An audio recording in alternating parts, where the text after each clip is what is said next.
And if you could even answer this, I don't know if it may be a difficult question, but what percentage do you think of SEC rosters have NIL deals?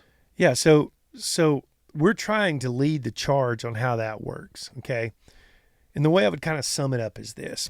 Let's say that there's 300 elite high school football prospects, and there's certainly a top 20, and then there's 100, and there's a Mm-hmm. 300. We think there's about 500 college players on a football roster that are also elite. You know, that's quarterback, offensive tackles are gold Mm-hmm. at levels unbelievable. Wide receivers and cornerbacks are becoming less valuable in a way there. Um, so you take that group, that's a pretty simple scale. And then if you're in the two deep, there's pretty much a value for each of those schools.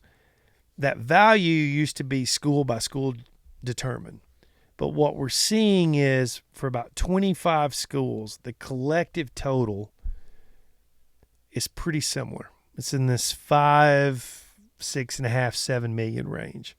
So being the second string offensive tackle on the two deep at one school is not a big difference between being at another school. Mm-hmm. So it's pretty easy to figure out. What you will notice, no one has said this, the transfer portal this year was unbelievably weak. Forget the numbers. The kids that were transferring there, trying to move on to better opportunity or had no opportunity where they were. It was a very weak transfer portal. And Almost impossible to rank, honestly. No tackles. I think there's one quarterback's got a really good chance. A couple two are risk. Um, Safety, couple receivers, and Hunter. Who knows what? He's an elite. now, Very very weak group do you though. think that's because most players got NIL deals to stay, right? Yep. Yeah. Because this whole cry of pay for play wasn't happening. Mm-hmm.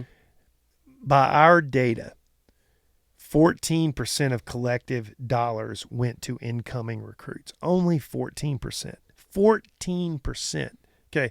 Every collective I've spoken to says they want that number to be 10-ish percent. We'll call it, some have said 12 and a half, some say 15. Let's just call it 10. Okay.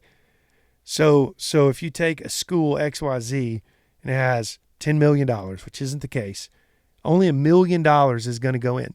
So this concept of this infinite no salary cap's bullshit. Mm-hmm. Like every school in this roster value world has a finite number they are managing to. I can afford one elite defensive end, but I can't afford three. Right. And my numbers are here. It's common math. And I say it real simple to this.